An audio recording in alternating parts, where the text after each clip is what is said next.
حضرت ابراہیم علیہ السلام نے کہا جنہیں پوچھتے ہو دیکھتے ہو انتم و آباؤکم الاقدمون، تم اور تمہارے اگلے ماں جتنے ماں باپ دادا پردادا جتنے تھے جو بتوں کی پوجا کرتے تھے، تم سب کے سب کون ہو؟ تم اللہ تعالی کے نافرمان ہو۔ یہ بت ہرگز عبادت کے لائق نہیں ہے۔ سنو، فَإِنَّهُمْ عَدُوٌّ لِّي إِلَّا رَبَّ الْعَالَمِينَ، بے شک تم بھی، تمہارے باپ دادا بھی، اور یہ تمہارے بت بھی، یہ سب میرے دشمن ہیں۔ کیا ہیں؟ میرے۔ تم رب کی بھی عبادت کرو، بتوں کی بھی کرو۔ فرمایا میرا رب کون ہے؟ جو سارے جہانوں کا پالنے والا ہے۔ سارے اب میں صرف تھوڑا سا جھلک دکھا رہا ہوں قرآن کی آیت اگلی کہ حضرت ابراہیم کہہ رہے ہیں جاننا چاہتے ہو میرا رب کون ہے؟ تمہارے یہ بت نہ پکار سنتے ہیں، نہ کوئی نفع نقصان دے سکتے ہیں۔ تم اپنے باپ دادا کی وجہ سے جو بھی ہے، باپ کی دیکھ لیا یا ماں کو دیکھ لیا، ان کی پوجا کرتے تم کرنے لگ گئے۔ سنو، میں جس رب کی پوجا کرتا ہوں وہ رب ہے کون؟ فرمایا الذی خلقنی فہو یہدین، وہ جس نے مجھے پیدا کیا اور مجھے ہدایت دیتا ہے، جو مجھے راہ دکھاتا ہے، دکھائے گا۔ ایک بات، والذی هو یطعمنی ویسقین، اور وہ مجھے کھلاتا ہے، وہی مجھے پلاتا ہے۔ وَإِذَا مَرِضْتُ فَهُوَ يَشْفِينِ، اور جب میں بیمار ہو جاؤں تو وہی مجھے شفا دیتا ہے۔ وَالَّذِي يُمِيتُنِي ثُمَّ يُحْيِينِ، وہ جو مجھے موت دے گا اور پھر زندہ کرے گا۔ وَالَّذِي أَطْمَعُ أَن يَغْفِرَ لِي خَطِيئَتِي يَوْمَ الدِّينِ، وہ جس کی مجھے آس لگی ہے، جس کی مجھے آس لگی ہے کہ میری خطائیں قیامت کے دن بخش دے گا۔ رب هب لی حکما والحقنی بالصالحین، اللہ کی باتیں سنا کر کیا کہا؟ اے میرے رب مجھے حکم عطا کر اور مجھے ان سے ملا دے جو تیرے بہت ہی قریبی ہیں، خاص ہیں، نیک ہیں۔ تم بتوں کی پوجا کرتے ہو، سنتے ہیں؟ نہیں۔ کچھ بھلا کرتے ہیں؟ نہیں۔ نقصان دینے کی صلاحیت ہے؟ نہیں۔ اور میرے رب کو پہچانو، اس نے مجھے پیدا کیا، مجھے ہدایت دیتا ہے، مجھے کھلاتا ہے، مجھے پلاتا ہے، میں بیمار ہو جاؤں تو مجھے شفا دیتا ہے، وہی مارتا ہے، وہی زندہ کرتا ہے۔ تمہارے ان بتوں میں یہ باتیں ہیں؟ اونچی نہیں۔ تو یہ پوجا کے لائق۔ اب ایک بات کرنے لگا ہوں، ذرا سمجھ کے سنبھل کے سننا۔ شفا دینے والا، کھلانے والا، پلانے والا، مارنے والا، زندہ کرنے والا، جل جلالہ۔ یہ کام اللہ کا کوئی بندہ کر دے تو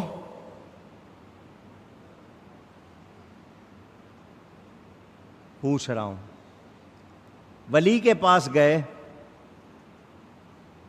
ہاتھ پھیر دیا، شفا ہو گئی۔ لنگر کھلا دیا، وہاں پانی بھی ہے، لنگر بھی ہے۔ کسی کی دعا سے زندگی مل گئی۔ میں سب کو چھوڑ کے قرآن پڑھتا ہوں۔ حضرت عیسیٰ علیہ السلام، سورہ مریم آپ تفسیر جب مسلسل سن رہے تھے سن چکے، کیا فرماتے ہیں؟ وَأُبْرِئُ الْأَكْمَحَ وَالْأَبْرَصَ وَأُحْيِي الْمَوْتَى بِإِذْنِ اللَّهِ۔ ابریء، میں شفا دیتا ہوں۔ حضرت عیسیٰ کہہ رہے ہیں، اللہ قرآن میں بیان فرما رہا ہے، وَأُبْرِئُ، اور میں شفا دیتا ہوں۔ کس کو؟ جو ماں کے پیٹ سے اندھا پیدا ہو۔ ماں کے پیٹ سے اندھا پیدا ہوا ہے، کس نے اندھا پیدا کیا ہے؟ حضرت عیسیٰ کہتے ہیں میں ہاتھ پھیر دوں گا، ٹھیک ہو جائے گا۔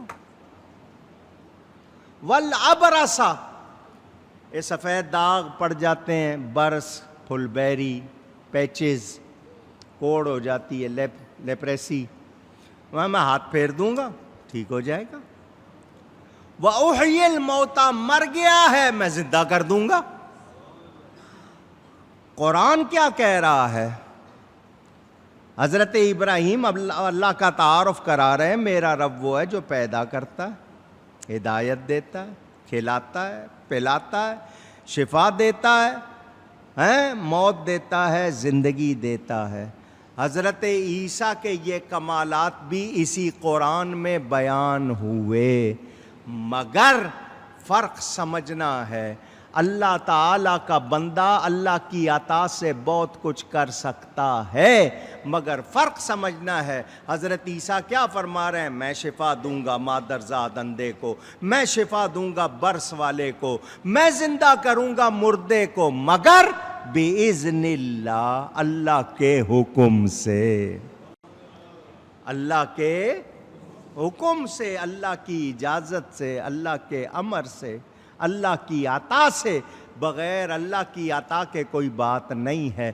تو اللہ کے بندے یہ کام کریں اللہ کی عطا سے تو اور بیان ہے۔ اور آج یہ کہنا کہ نہیں جی تم بھی وہ ان بت پرستوں جیسے ہو، تو فرق سمجھو، وہ ان بتوں کی پوجا کرتے تھے، ان کو اللہ کا شریک ٹھہراتے تھے۔ ہم کسی نبی ولی کو شریک نہیں ٹھہراتے، اور نبی ولی کے یہ کمال خود رب نے بیان کیے ہیں، خود اللہ تعالیٰ بیان فرما رہا ہے۔ تو پتہ کیا چلا؟ اللہ کی عطا سے اللہ کے بندے کا کمال ماننا غلط نہیں ہے، غلط نہیں ہے۔ تو جو اس کو غلط کہے وہ قرآن کو سمجھتا نہیں ہے۔ جو بتوں کو شریک ٹھہرا کر کہتے ہیں وہ بالکل غلط ہے۔ ہم کسی نبی ولی کو نہ اللہ کا شریک ٹھہراتے ہیں، نہ مثل سمجھتے ہیں، نہ ٹکڑا سمجھتے ہیں۔ اللہ کی عطا سے ان کو اللہ کی عطا کا مظہر سمجھتے ہیں۔ یہ سمجھنا غلط نہیں، یہ خود قرآن اور حدیث میں بیان ہوا، تو میں نے آپ کو واضح بتا دیا۔ اب آپ نے یہ سمجھنا ہے، آپ کو اس بات کو اچھی طرح سمجھنا ہے، وہ بت پرست جو ہیں وہ بتوں کی پوجا کرتے ہیں، ہم اللہ کے سوا کسی کی پوجا کرتے نہیں۔ یہ بھی آپ نے سن لیا۔ اب یہاں صرف دو باتیں، نبیوں کا ذکر بتا دیا۔ پہلے دیکھو حضرت ابراہیم علیہ السلام کی قوم کیسی تھی، موسیٰ علیہ السلام کے سامنے کون سے لوگ تھے، ان کے احوال سنو، ان کی باتیں سنو، ان کی جو حالت تھی وہ سنو، اور سن کر اپنے آپ کو درست کرو۔ ان کی قوم کا جو حال تھا وہ تمہارا حال نہ ہو۔ تم نبی آخر الزمان حضور صلی اللہ علیہ وسلم کی امت، تو تمہیں نبی کی وجہ سے یہ عزت دی گئی، کنتم خیر امہ، کہ تم سب سے بہترین امت ہو۔ تمہارا کام کیا ہونا چاہیے؟ تمہیں نبی کا سچا غلام ہونا چاہیے، ان کی غلامی میں آ جاؤ، بیڑا پار۔ یہ بیان ہے حضرت ابراہیم علیہ السلام کا، آیتیں پڑھوں گا آج، تفسیر انشاءاللہ اگلے جمعے۔ حضرت ابراہیم علیہ السلام کیا فرماتے ہیں؟ مجھے آس لگی ہے اس سے، پہلے تو اللہ کا تعارف کرایا، بتایا کہ میں کون سے رب کو پوچھتا ہوں، اس کو پہچانو کہ وہ قیامت کے دن میری خطائیں بخش دے گا۔ وَاجْعَل لِّي لِسَانَ صِدْقٍ فِي الْآخِرِينَ، اور میری سچی ناموری رکھ پچھلوں میں، یعنی بعد والوں میں میرا اچھا نام ہو۔ وَاجْعَلْنِي مِن وَرَثَةِ جَنَّةِ النَّعِيمِ، اور مجھے ان میں کر جو چین کے باغوں میں، جن کو وارث بنایا گیا ہے چین کے باغوں کا، یعنی جنت کا۔ وَاغْفِرْ لِأَبِي إِنَّهُ كَانَ مِنَ الضَّالِّينَ،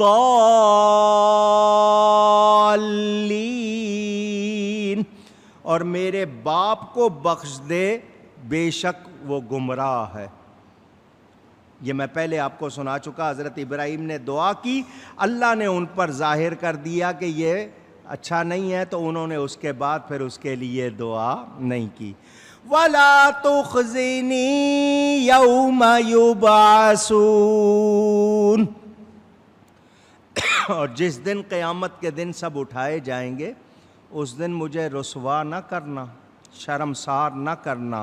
یوم لا ينفع مال ولا بنون، جس دن نہ مال کام آئے گا نہ بیٹے، الا من اتى اللہ بقلب سلیم، مگر وہ جو اللہ کے حضور، اللہ کی بارگاہ میں حاضر ہوا سلامتی والا دل لے کر، سلامت دل لے کر۔ وَأُزْلِفَتِ الْجَنَّةُ لِلْمُتَّقِينَ، اور قریب لائی جائے گی جنت پرہیزگاروں کے لیے۔ وَبُرِّزَتِ الْجَحِيمُ لِلْغَاوِينَ، اور ظاہر کی جائے دوزخ گمراہوں کے لیے۔ وَقِيلَ لَهُمْ أَيْنَ مَا كُنْتُمْ تَعْبُدُونَ، اور ان سے کہا جائے گا، کہاں ہیں وہ جن کو تم پوچھتے تھے؟ من دون اللہ، من دون اللہ سے مراد کون ہے؟ سب کی آواز دیکھ لیں، پھر ذکر آ گیا۔ من دون اللہ سے مراد بت۔ هل ينصرونكم او ينتصرون، جن بتوں کو پوچھتے تھے کیا وہ تمہاری مدد کریں گے یا بدلہ لیں گے؟ یہ میں نے کچھ آیتیں پڑھی، اب یہ آگے اور آیتیں ہیں، پھر اس کے بعد حضرت نوح علیہ السلام کا ذکر شروع ہوگا، دھیان دیجئے۔ ایک دو باتیں صرف عرض کر رہا ہوں، پھر باقی آئندہ جمعے۔ حضرت ابراہیم علیہ السلام بتا رہے ہیں میرا رب کون ہے، اس کی شان کیا ہے، اس کے کام کیا ہیں۔ یہ بتوں کے کام نہیں، ان بتوں کی کوئی شان نہیں، میں اپنے رب سے امیدیں لگائے ہوئے ہوں۔ اب ذرا دھیان سے سنیں کیا امیدیں لگائی ہیں۔ پہلی امید کہ وہ میری خطائیں بخشے گا، حالانکہ نبی معصوم ہوتا ہے، نبی، اس کے باوجود وہ اللہ کی بارگاہ میں عاجزی کرتے ہیں، اللہ تعالیٰ مجھے بخشے گا۔ پھر اللہ سے عرض کرتے ہیں یا اللہ اپنے جو پیارے ہیں، نیک ہیں، ان کے ساتھ مجھے ملا دے۔ کن کے ساتھ ملا دے؟ نیکوں کے ساتھ۔ کن کے ساتھ؟ اونچی کہیے، تو کن کا ساتھ مانگنا چاہیے؟ نیکوں کا ساتھ مانگنا چاہیے۔ اور یا اللہ بعد والے میرا اچھا ذکر کریں، میرے بعد کے لوگ میرا ذکر اچھا کریں، میری ناموری رہے پچھلوں میں۔ حضرت ابراہیم تمنا کر رہے پچھلوں میں میرا ذکر رہے۔ میرے نبی کو اللہ فرماتا ہے وَرَفَعْنَا لَكَ ذِكْرَكَ، حضرت ابراہیم مانگ رہے ہیں حبیب کو، اللہ خود عطا فرما رہا ہے۔ شان ہے میرے دوستوں اور بزرگوں۔ حضرت ابراہیم کہتے ہیں یا اللہ مجھے ان لوگوں میں سے کر جن کو جنت کا وارث بنایا ہے۔ اپنے حبیب کی امت کو اللہ فرماتا الذین یرثون الفردوس، یہ وہ لوگ ہیں جن کو ہم نے جنت کا وارث بنا دیا ہے۔ فرق پہچانے۔ حضرت ابراہیم علیہ السلام دعا کر رہے ہیں، اللہ تعالیٰ سے مانگ رہے ہیں کیا کہ قیامت کے دن مجھے رسوا بھری بزم دو آدمیوں کے بیچ میں بات خراب ہو جائے تو کتنا برا لگتا ہے۔ یا اللہ سارے ہوں گے اس دن مجھے رسوا نہ کرنا۔ حضرت ابراہیم مانگ رہے ہیں، اللہ اپنے حبیب سے فرما رہا ہے اے محبوب اللہ قیامت میں تمہیں رسوا نہیں کرے گا، تم تو پیارے ہو، جو تمہارے ساتھ ہوں گے ان کو بھی رسوا نہیں کرے گا۔ کرم ہے یا نہیں ہے بتائیے، ہے یا نہیں ہے؟ تو میرے نبی جیسا کوئی ہے تو پھر کہیں نا سب سے اولا و اعلیٰ، سب سے بالا و والا، سب سے بالا و والا، صلی اللہ علیہ وسلم۔ اب ذہن میں یہ بات نقش کر کے اپنے اندر پختہ کر لیں، ہمیں جو نسبت مل گئی ہے نا نبی صلی اللہ علیہ وسلم کی، ہم نے اس کی حفاظت کرنی ہے۔ یہ بہت بڑی نعمت ہے، یہ معمولی بات۔ گفتگو میں کوئی غلطی ہوئی ہو اللہ کی بارگاہ میں توبہ کرتا ہوں، باقی بیان انشاءاللہ آئندہ